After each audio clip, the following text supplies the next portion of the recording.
오늘 우리에게 주신 하나님의 말씀은 구약성경 에스겔서 14장 3절에서 11절까지 말씀입니다.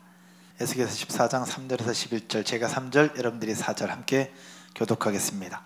인자야, 이 사람들이 자기 우상을 마음에 들이며 죄악의 걸림돌을 자기 앞에 두었으니 그들이 내게 묻기를 내가 조금인들 용납하랴?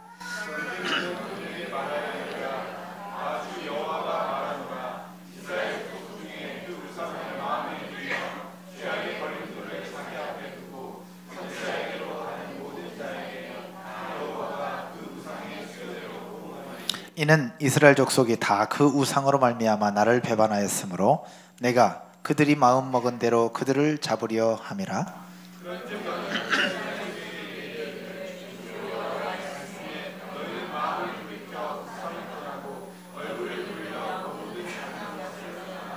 이스라엘 족속과 이스라엘 가운데 거류하는 외국인 중에 누구든지 나를 떠나고 자기 우상을 마음에 들이며 죄악의 걸림돌을 자기 앞에 두고 자기를 위하여 내게 묻고자 하여 선지자에게 가는 모든 자에게는 나 여호와가 친히 응답하여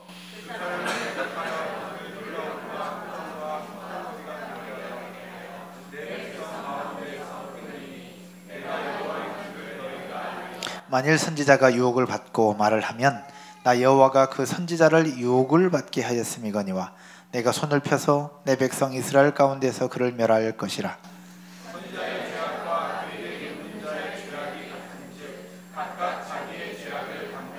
같이요. 이는 이스라엘 족속이 다시는 미혹되어 나를 떠나지 아니하게 하며 다시는 모든 죄로 스스로 더럽히지 아니하게 하여 그들을 내 백성으로 삼고 나는 그들의 하나님이 되려 함이라. 주 여호와의 말씀이니라. 아멘. 본독한 말씀을 가지고 내가 만든 신이라는 제목으로 말씀을 함께 나눌 때에 전하는 저나 듣는 여러분 모두에게 하나님의 은혜와 깨달음이 있게 되기를 주님의 이름으로 축복합니다. 오늘 본문에 우상이라는 표현이 굉장히 많이 나타납니다. 여러분, 우상 하면 어떤 생각들이 드십니까? 혹시 우상 숭배 해보신 분 혹시 계십니까? 우상 하면 어떤 형상을 만들어 놓고 거기에 절을 하거나 향을 피우고 제사를 지내거나 뭐 그렇게 제물을 드리거나 하는 부분들을 우리는 우상이라고 생각을 합니다. 우리가 옛날 기억들을 더듬어 보면 옛날 시골에 나무에다가 돌을 쌓아놓고 이게 무슨 천 같은 거 매달려 있는 성황당 같은 것들, 그리고 뭔가 샤머니즘의 어떤 영향으로 또 다른 무언가를 찾고 거기에 비나이다 하면서 드리는 그런 부분들을 우리는 우상이라고 생각을 하고 또 우상 숭배하면 그런 형상들이 떠오르게 되는 것입니다. 이런 우리에게만이 아니라 사도행전 말씀을 보면 사도행전 시대에 고대 그리스 로마 세계의 문화 속에서도 그런 부분들을 많이 발견할 수가 있습니다. 자세하게 묘사되어 있는데요.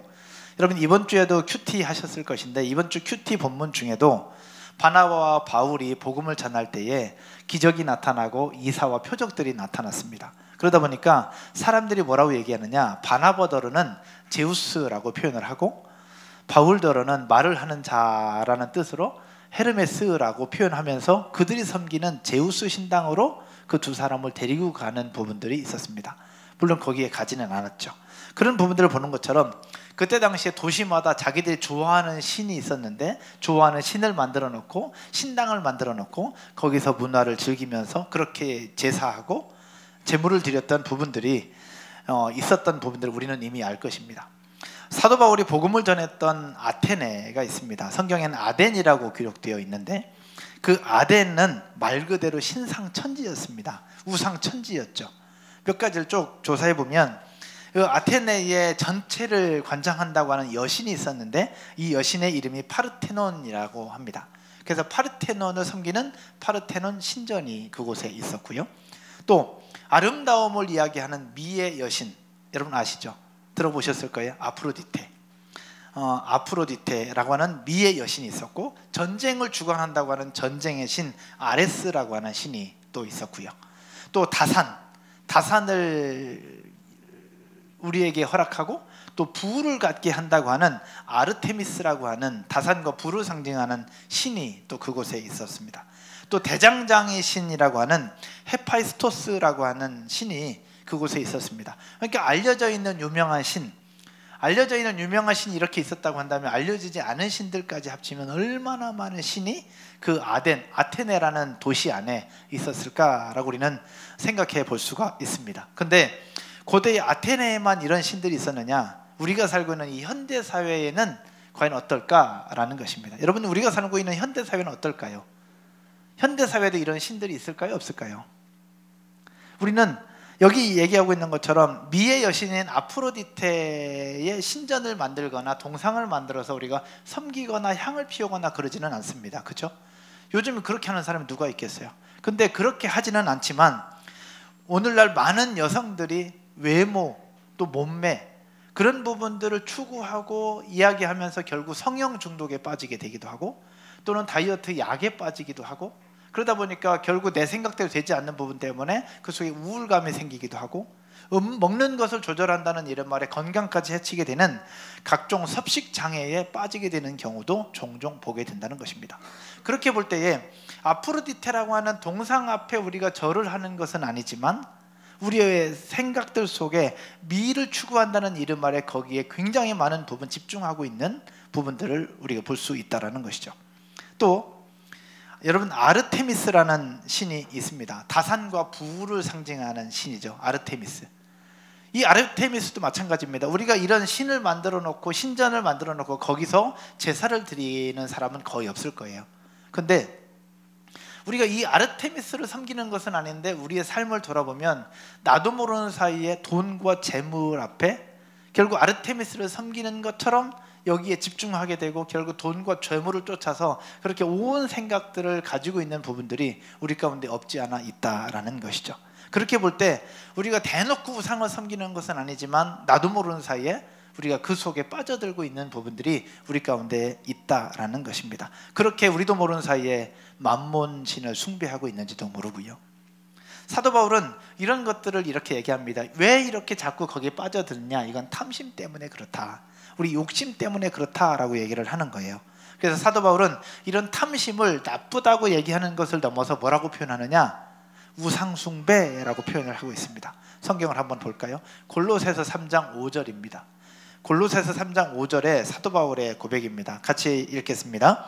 그러므로 땅에 있는 지체를 죽이라. 곧 음란과 부정과 사욕과 악한 정욕과 탐심이니. 탐심은 곧 무엇이라? 우상숭배니라. 여러분, 돈 우리에게 필요합니까? 안 합니까? 필요합니다. 우리 삶에 꼭 있었으면 좋겠습니다. 여러분, 필요하죠? 필요하다고 고백하고 끄떡끄떡 하는 분들에게 갑절의 축복이 있기를 주님의 이름으로 축복합니다. 먼저 끄떡끄떡 하셨던 분들에게 조금 더 먼저. 근데 돈 필요해요. 있었으면 좋겠어요. 앞에 서 있는 저도 있었으면 좋겠고 여러분들에게도 있었으면 좋겠어요. 그래서 어떨 때는 신방 가서 가정 경제 여러 가지 부분들 듣고 기도 제목 들으면 제가 목사기 때문에 표현할 수 없지만 이렇게 얘기도 합니다. 이 집엔 좀 로또가 좀 있어서 로또 좀 받았으면 좋겠다. 그런 생각이 들 때도 있어요. 제가 돕고 싶은데 도울 수 있는 방법이 없으니 이 집에 좀 로또라도 좀 하나 받았으면 좋겠다라는 생각이 왜 안 들겠습니까? 제가 목사기도 하고 저는 또 그런 거 좋지 않기 때문에 제가 사지는 못하지만 저는 그런 마음이 있어요. 그만큼 돈이 필요하다라는 거예요. 재정적인 것도 필요하다라는 거죠. 근데 필요하고 좋고 또 우리에게 꼭 있어야 되는 것이기 때문에 이 돈과 재물은 우리의 신이 될 수 있다라는 겁니다. 필요하니까, 좋은 거니까, 꼭 있어야 되는 것이니까 이것은 신적 속성을 가질 수 있다라는 것입니다. 그런데 이런 것들을 찾다 보면 결국 무엇이 되느냐? 중독이 되어가는 거죠. 중독은 자기 자신의 정체를 숨긴 채 우리를 사로잡습니다. 우리는 그런 분들이 없죠. 술 중독에 빠진 분들. 술 중독에 빠진 분들 어때요? 계속 마셔야 됩니다. 계속 마시는데 그 속에 만족감이 있습니까? 없습니까? 없어요. 만족감이 없는데 계속 찾아요. 결국 술은 정체를 숨긴 채 우리 사람을 사로잡고 있는 겁니다. 도박 중독 마찬가지입니다. 해도 끝이 없어요. 해도 끝이 없어요. 결국 모든 걸 다 망가뜨리고 결국 가족, 재산 모든 거 다 망가뜨리고 나중에 자기 몸까지 망가뜨리고 그때 좀 깨달을까 말까. 도벽도 있죠. 도벽도 중독이라고 얘기하더라고요. 그런 부분을 다 자기 정체를 숨긴 채 우리 인간을 피폐하게 만드는 부분들이 중독인데 이 돈이라는 것, 재물이라는 것도 그 일종의 하나라는 것을 우리는 기억해야 됩니다. 그래서 더 채우려고 하고 더 크고 더 좋은 것들을 만들어 가려고 노력을 해보지만 결국 그것이 쉽지 않으니 나도 모르는 사이에 우리 마음이 빼앗기게 되고 나도 모르는 사이에 내가 만든 신이 되어버리는 부분들이 돈, 재물, 아름다움 그런 부분들이 아닐까라는 것입니다. 오늘 보면 3절에서 사도 바울은 에스겔 선지자를 통해서 하나님이 무엇을 얘기하셨냐, 그래서 우상이라는 단어를 계속해서 반복하면서 거기에 무슨 단어를 사용하겠느냐, 마음이라는 단어를 같이 붙여놓고 있는 겁니다. 오늘 보면 3절을 한번 보십시다. 3절에 사람들이 자기 우상을 어디에 드리며? 마음에 드리며. 자기가 만든 그 우상을 어디에? 내 마음에 들여놓는 거예요. 마음에 드리며 죄악의 걸림돌을 자기 앞에 두었으니. 분명히 그것이 우상이 될 것이고 죄악이 될 거라는 걸 아는데 그것을 내 마음에 드리고 내 앞에 두고 있다는 것입니다. 여러분, 자기 우상, 무슨 우상일까요? 우리는 그런 우상 형상이 하나도 없어요. 눈에 보이지도 않습니다. 근데 과연 어떤 우상을 우리 마음에 드리느냐라는 겁니다. 어떤 우상이냐? 바로 인간의 우리들의 마음이 성공지향주의, 사랑, 재물, 또 가정, 자녀, 이런 모든 것들 다 필요하고 다 좋은 겁니다. 근데 이런 것들을 우리가 우리 마음속에 너무 깊이 들여놓음으로 말미암아 그것이 우리 마음속에 우상으로 자리 잡고 결국 우리를 가로막는 죄악의 걸림돌이 된다는 것을 이야기를 하고 있는 겁니다. 결국 우상이 되느냐 안 되느냐는 원래 처음부터 우상이 아니라 우리 마음으로 그렇게 만들어 간다는 것을 이야기를 하고 있는 것입니다. 여러분, 우리들의 삶의 우상에 뒤어서 파고드는 것이 과연 무엇일까? 여러분의 삶의 우상에 뒤어서 파고드는 것이 과연 무엇일까요? 한번 생각을 한번 해보십시오. 근데 우상이 과연 무엇일까를 먼저 생각해 보려면 무엇을 우상이라고 하느냐를 생각해 봐야 돼요. 여러분, 무엇이 우상이 있느냐? 어떤 정해진 형상을 얘기하는 것이 아닙니다. 우상은, 따라서 해볼까요? 하나님보다 더 집중하는 것, 하나님보다 더 집중하는 것, 하나님보다 더 소중하게 생각하는 것, 하나님보다 더 많이 묵상하고 있다면 그것은 우상이 될 수 있다는 겁니다. 그래서 결국 무엇이 우상이 될 수 있느냐? 첫 번째로 따라서 한번 해볼까요? 무엇이든 우상이 될 수 있다. 무엇이든 우상이 될 수 있습니다. 무엇이든 우리 마음이 가는 그곳에. 출애굽기 20장 3절, 4절, 5절에 하나님은 우리에게 말씀하십니다. 모세를 통해서 주셨던 계명인데 한번 볼까요? 3절에 너는 나 외에는 다른 신들을 내게 두지 말라. 다른 신들을 내게 두지 말라. 근데 다른 신들을 그렇게 특별히 만드는 게 아니에요. 4절 너를 위하여 새긴 우상을 만들지 말고 또 위로 하늘에 있는 것이나 아래로 땅에 있는 것이나 땅 아래 물속에 있는 것의 어떤 형상도 만들지 말며. 5절은 여러분이 한번 읽을게요. 같이요. 그것들에게 절하지 말며 그것들을 섬기지 말라. 나 내 하나님 여호와는 뭐하는 하나님이라? 질투하는 하나님이라. 하나님 외에 다른 것을 더 많이 집중하면, 더 많이 사랑하면 하나님은 질투하신다는 거예요. 그래서 질투하시는 하나님이 볼 때에 하나님보다 더 집중하는 것이 있으면 그것은 곧 우상이 된다는 것을 이야기를 하고 있습니다. 여러분, 우상은 우리들의 마음을 지배합니다. 우상은 우리의 생각을 지배합니다. 그래서 더 생각할 것도 없이 우리의 열정을 쏟고 우리의 에너지와 돈과 정서적 자원을 쏟고 있다면 그것은 어쩌면 나도 모르는 사이에 내가 만든 신이 될 수 있고 되어가고 있다라고 생각해 볼 수 있습니다. 한마디로 말하면 가정 너무 소중합니다. 자녀도 소중하고 직업도 중요합니다. 내가 운영하는 우리 회사도 중요하고 또 돈벌이도 중요합니다. 내가 꿈꾸는 계획도 중요합니다. 또 그런 부분이 있죠. 우리 SNS 많이 하시잖아요. SNS, 페이스북을 하면서 페이스북 좋아요 숫자에 굉장히 민감한 분들도 있습니다. 여러분은 어떠십니까? 좋아요 숫자에 굉장히 민감해요. 어쩌면 하나님을 생각하는 것보다, 예배를 생각하는 것보다 페이스북에 있는 좋아요 숫자를 더 깊이 생각한다면 페이스북 좋아요 숫자가 우상이 될 수도 있다는 것을 우리는 생각해 봐야 되는 거예요. 한마디로 얘기하면 우리 주변에 있는 모든 것들이 다 우상이 될 수 있다. 근데 우상이 되느냐 안 되느냐, 그 중심은 무엇이다? 우리들의 마음이라는 것입니다. SNS 우리가 얘기했으니까 SNS 우리 다 하죠. 여러분 하시죠? 우리 SNS 하시는, 특별히 페이스북 하시는 분, 혹시 페이스북 하시는 분? 네. 인스타 하시는 분? 인스타 하시죠? 카카오톡 안 하시는 분? 뭐 다 해요. 네. 종합사님 안 한다고? 할렐루야. 하나님의 은혜가 있을지어다.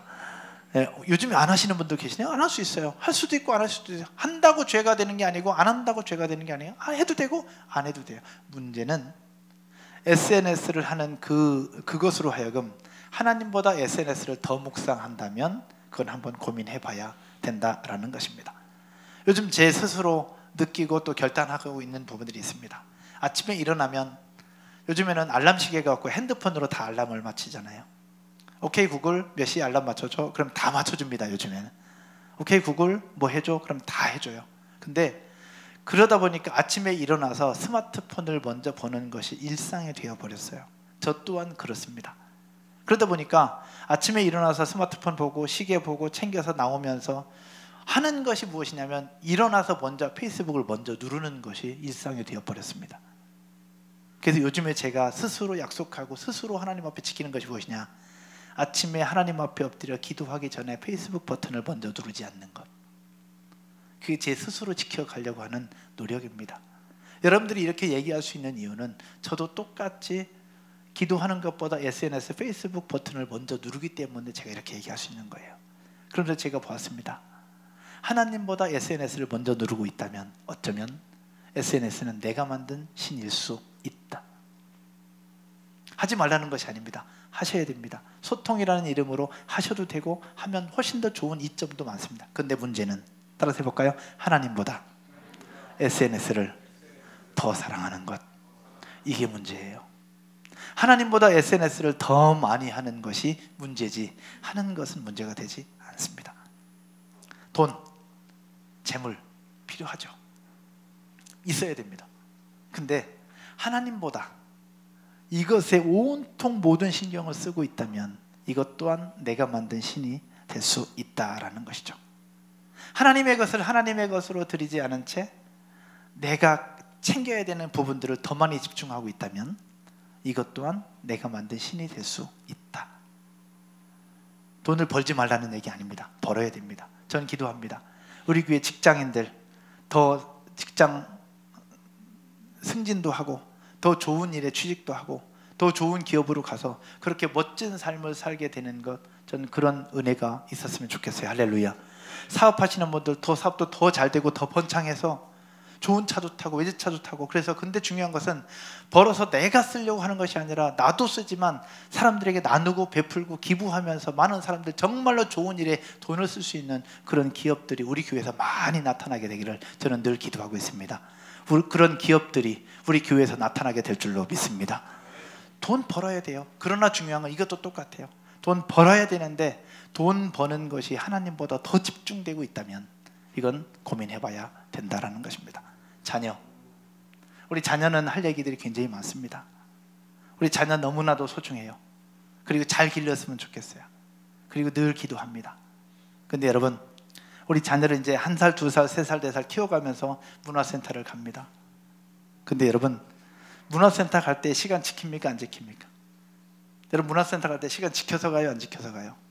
지켜서 가죠. 예배 시간은요? 우리 아이 데리고 문화센터 갈 때는 시간을 지키는데 예배 드리러 올 때는 글쎄요. 분명히 여기서는 목사 앞에 드리는 예배가 아니라 우리의 예배의 주인이신 하나님 앞에 드리는 거예요. 9시 반, 11시 반에 드리는 이 예배 시간, 분명히 하나님께서 그 시간에 예배를 받으실 건데 문화센터 갈 때는 시간을 지키는데 하나님 앞에 예배할 때는 시간을 지키지 않는다. 어쩌면 우리의 자녀가 내가 만든 신이 될 수 있어요. 왜? 하나님보다 더 소중하잖아요, 우리 자녀가. 그렇죠? 예배 시간이 다 되었는데 우리 아이 때문에 예배 시간이 늦는다. 한번 고민해 보셔야 됩니다. 내가 과연 하나님보다 우리 자녀를 더 소중하게 생각하고 있는 것은 아닐까? 우리 아이가 자고 있어. 예배 시간 됐는데 자고 있으면 깨워야 돼요, 말아야 돼요? 깨워야 되죠. 근데 더 자길 원하고 일어날 때까지 기다리는 것은 고민해 봐야 됩니다. 내가 만든 신 정해져 있지 않아요. 우리 마음을 어디에 쏟느냐에 따라서 그것은 신이 될 수도 있고 그렇지 않을 수 있습니다. 하나님은 질투하시는 하나님이십니다. 하나님은 우리를 그렇게 사랑하시면서 우리가 가지고 있는 자녀보다, 직장보다, 사업장보다 하나님을 더 많이 사랑하기를 원하고 기다리고 있다는 사실을 믿음으로 인정하고 그 하나님 앞에 우리의 삶을 드리며 나가는 모두가 되기를 주의 이름으로 축원드립니다. 하지 말라는 것이 아닙니다. SNS 해야 되고 문화센터 가야 되고 육아서도 읽어야 되고 모든 거 다 해야 됩니다. 돈도 다 벌어야 됩니다. 다 해야 됩니다. 그러나 그런 모든 것들 위에 하나님을 더 엎드리고 하나님을 더 찾을 수 있는 저와 여러분 되시기를 주님의 이름으로 축복합니다. 설교를 준비하면서 제 스스로의 모습을 살펴보았습니다. 그럼 나에게 있는 우상은 뭘까? 저에게도 우상이 있더라고요. 자녀? 아닙니다. 아내? 아니었습니다. 돈? 당연히 아니겠죠. 없으니까. 근데 여러 가지 부분들 속에 나도 모르는 사이에 우상이 될 만하고 우상이 될 수 있는 요소가 있었습니다. 그게 뭐였냐면 뭐였을까요? 저에게 있는 우상이 될 만한 요소, 교회였습니다. 저에게 있어서는 교회였습니다. 주중에 월요일날 쉬고 화요일날, 월요일날 물론 아침에 왔다 가지만 화요일날 오면 싹 치웁니다. 화분에 물 주고 먼지 털고 이거 다 열고 구석구석 다 봅니다. 저의 애정이 하나씩은 다 묻어 있는 거죠. 근데 그러다 보니까 어떤 생각이 드느냐, 내가 하나님보다 예배드리는 이 공간을 더 좋아하는 것은 아닌가. 우리 성도들을 섬긴다는 이름으로 하나님보다 우리 성도들을 더 많이 생각하는 것은 아닌가. 제 스스로 회개했습니다. 하나님, 이 공간이 너무너무 좋고 공간이 아주 예쁘고 공간을 통해서 하나님을 예배하는 이 자리지만 하나님보다 이 자리를 더 사랑하지 않게 해주십시오. 이 자리보다 하나님을 더 사랑하는 목사가 되게 해주십시오 라고 그렇게 하나님 앞에 고백했습니다. 여러분 스스로를 한번 돌아보십시오. 혹시 나도 모르는 사이에 내가 만든 신이 내 삶 가운데, 내 환경 가운데 존재하는 것은 아닌가. 레베카 피펫이라는 사람이 빛으로 소금이라는 책을 통해서 이렇게 얘기합니다. 우상에 대해서 표현을 하는데 어떻게 표현하느냐, 무엇이든 우리를 지배하는 것이 우리의 주인이다. 권력을 구하는 사람은 권력에 지배당하고 사람에게 받아들여지기 원하는 사람은 사람에게 지배를 당한다. 우리는 스스로를 지배하는 것이 아니라 자기 삶의 주인에게 지배를 당한다. 결국 내가 집중하는 것에 지배를 당하게 된다라는 겁니다. 결국 우상은 내가 만들려고 만드는 것이 아니라 나도 모르는 사이 우리의 마음이 집중되면 그것이 우상이 될 수 있다라는 것입니다. 그러므로 사랑하는 여러분, 우리 삶에 내가 가장 소중하게 생각하고 가장 중요하게 생각하며 내가 집중하고 있는 것이 있다면 그것은 우상이 아니라 우상이 될 수 있다는 생각들을 하면서 스스로를 돌이키고 다시 하나님 앞으로 방향을 턴하면서 하나님을 조금 더 사랑하고 그 다음에 자녀를 사랑하고 내 주변을 사랑할 수 있는, 그리고 우리 주변 환경 속에서 멋진 삶을 살아내는 여러분 모두가 되기를 주의 이름으로 축복합니다. 또 어떤 부분이 우상이 될 수 있느냐, 따라서 해볼까요? 간절히 바랄수록 우상이 되기 쉽다. 간절히 바랄수록 우상이 되기 쉽습니다. 마음의 가장 깊은 소원, 간절히 바라던 것이 오히려 재앙이 될 수 있을까? 결론부터 얘기하면 재앙이 될 수 있습니다. 그렇게 오랫동안 기다렸기에, 오랫동안 기다려서 집을 샀어요. 그럼 집은 우리 가정의 우상이 될 수 있습니다. 왜? 그만큼 소중하니까. 오랫동안 기다려서 아이를 낳았어요. 그러면 그 아이는 우리 집의 우상이 될 수 있습니다. 오랫동안 기다려서 직장을 구했어요. 그러면 직장은 바로 우리의 우상이 될 수 있습니다. 우상인 것이 아니라 우상이 될 수 있다라는 것이죠. 사도 바울이 얘기합니다. 하나님께서 누군가에게 행하실 수 있는 최악의 일이 있다면 그것은 바로 인간의 정욕대로 내버려 두는 것. 성경을 한번 볼까요? 로마서 1장 24절 25절입니다. 여러분이랑 같이 한번 읽겠습니다. 큰 소리로. 그러므로 하나님께서 그들을 마음의 정욕대로 더러움에 내버려 두사 그들의 몸을 서로 욕되게 하게 하셨으니, 25절, 이는 그들이 하나님의 진리를 거짓 것으로 바꾸어 피조물을 조물주보다 더 경배하고 섬김이라. 주는 곧 영원히 찬송할 이시로다. 아멘. 하나님이 주실 수 있는 것들을 하나님이 아닌, 조물주가 아닌 피조물을 찾고 피조물에 의지하고 있다면 그것은 바로 우상이 될 수 있는 것이고 가장 슬픈 일이라는 말씀입니다. 자녀의 관계 속에서 자녀를 사랑하지 말라는 것이 아니라, 따라서 해볼까요? 자녀를 사랑하되 하나님을 더 사랑하자. 회사를 사랑하되 하나님을 더 사랑하자. 친구를 사랑하되 하나님을 더 사랑하자. 여러분, 이런 삶이 우리 가운데 있게 되기를 주님의 이름으로 축복합니다. 여러분, 한번 인사할까요? 하나님을 더 사랑합시다. 이렇게 가장 오래 바라고 가장 기다렸기에 우상이 될 만한 가장 중요한 부분들을 갖고 있었던 한 사람이 있습니다. 누구냐? 아브라함이었습니다. 100세에 그렇게 기다리고 또 기다렸던 아들을 얻었습니다. 아들 이삭. 그 어떤 누구보다도 아들 이삭은 아브라함에게 있어서 우상이 될 만한 요인이었고 요소였습니다. 우상 삼아도 그 누구도 뭐라고 할 수 없는 그만큼 소중한 아들. 100살에 낳은 아들, 무엇과 비교할 수 있겠습니까? 어떤 것을 줘도 그 아들과 어떻게 바꿀 수 있겠습니까? 근데 하나님은 그 아들을 달라고 하셨습니다. 너무나도 매정한 분이셨어요. 그래서 하나님 앞에 드린 아브라함도 대단했지만 달라고 하신 하나님이 너무 매정했어요. 저는 이 말씀 보면서. 근데 오늘 말씀을 생각하면서 한번 다시 묵상해 봤습니다. 하나님 너무 매정하신데 어떻게 그 아들을 달라고 할까? 물론 아브라함의 믿음을 테스트한다고 하지만 너무 매정하신 하나님이셨습니다. 근데 돌아보면서 반대로 생각해 보니까 하나님은 아브라함을 너무나도 사랑하셨던 거예요. 아브라함이 하나님을 사랑했는데 아들이 생기면서 아들 때문에 하나님에 대한 사랑이 뺏길까 봐 그 아들을 달라고 하셨던 것은 아닐까. 그래서 아브라함의 믿음을 테스트할 겸 하나님은 아브라함에게 그 아들을 달라고 하셨던 겁니다.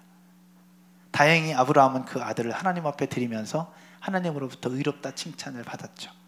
하나님의 입장에서 그렇게 하셨을 것 같아요. 됐다, 이제 내가 너의 믿음을 이제 보았다.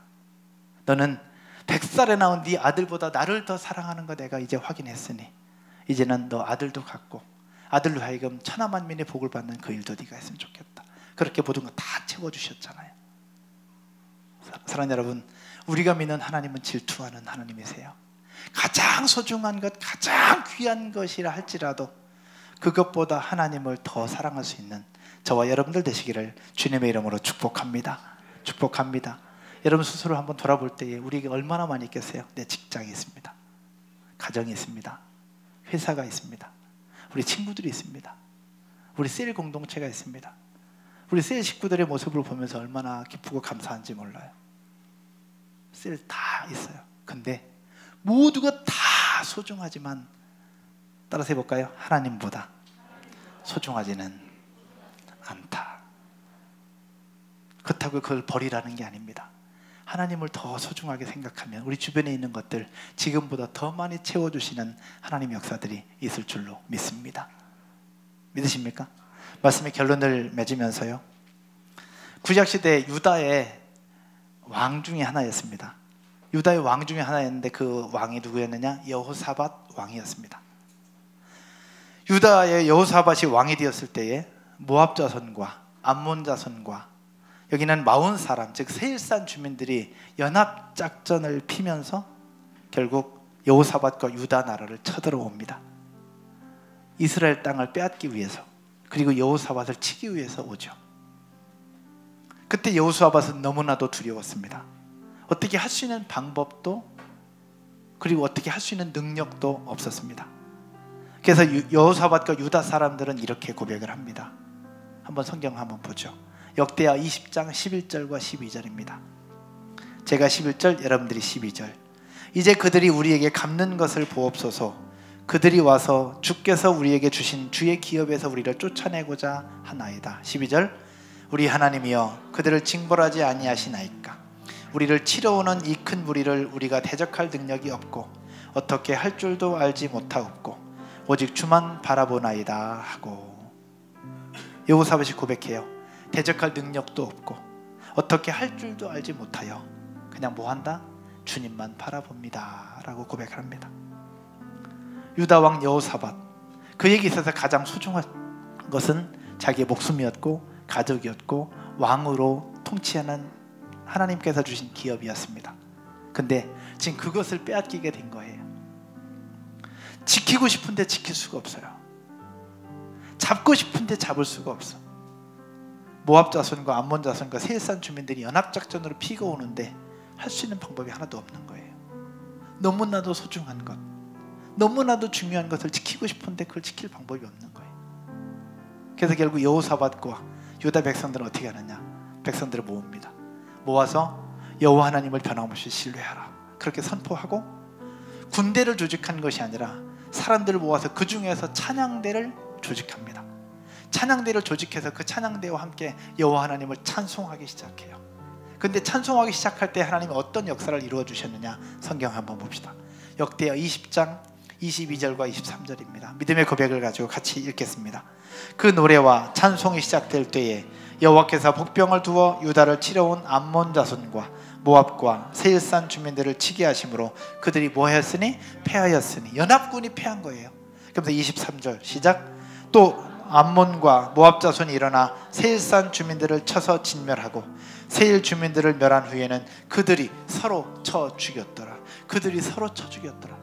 주 여호와 하나님을 찬송하기 시작할 때 이런 역사들이 있었던 부분들을 여호사밧을 통해서 우리에게 보여주고 있습니다. 지난 금요일이었습니다. 우리 부리더들과 함께 붓셀리더 모임을 했습니다. 붓셀리더들 모였을 때에 기도하면서 준비하면서 이렇게 했습니다. 붓셀리더는 이런 역할을 해야 되고 이런 일들을 해야 되고 셀리더들을 돕고 셀 공동체가 정말로 믿음 안에서 잘 세워져 갈 수 있도록 도우면 좋겠다라는 것이 부리더의 역할이었습니다. 근데 부리더의 역할이 무엇이라고 강의하고 싶었으나 강의보다 더 중요한 것이 이분들이 먼저 하나님 앞에 바로 서고 여기서 위로받고 용기를 얻고 치유됐으면 좋겠다라는 마음이 더 먼저 들었습니다. 그래서 붓셀리더들과 함께 찬양을 하고 함께 나누었습니다. 요즘의 영적 생활이 어떤가, 요즘 하나님과의 관계가 어떤가를 함께 나누었습니다. 한 분 한 분 쭉 돌아가면서 이야기를 듣고 또 나누는데 그 속에 그냥 담임 목사로서 너무 감동이었습니다. 이렇게 열심히 최선을 다해서 살아가는 우리 성도들이 있고 이들과 함께 목회할 수 있다는 제가 어디에 이런 축복받은 사람이 있을까, 축복받은 목사가 있을 만큼 너무 감동이었습니다. 너무 고마웠었어요.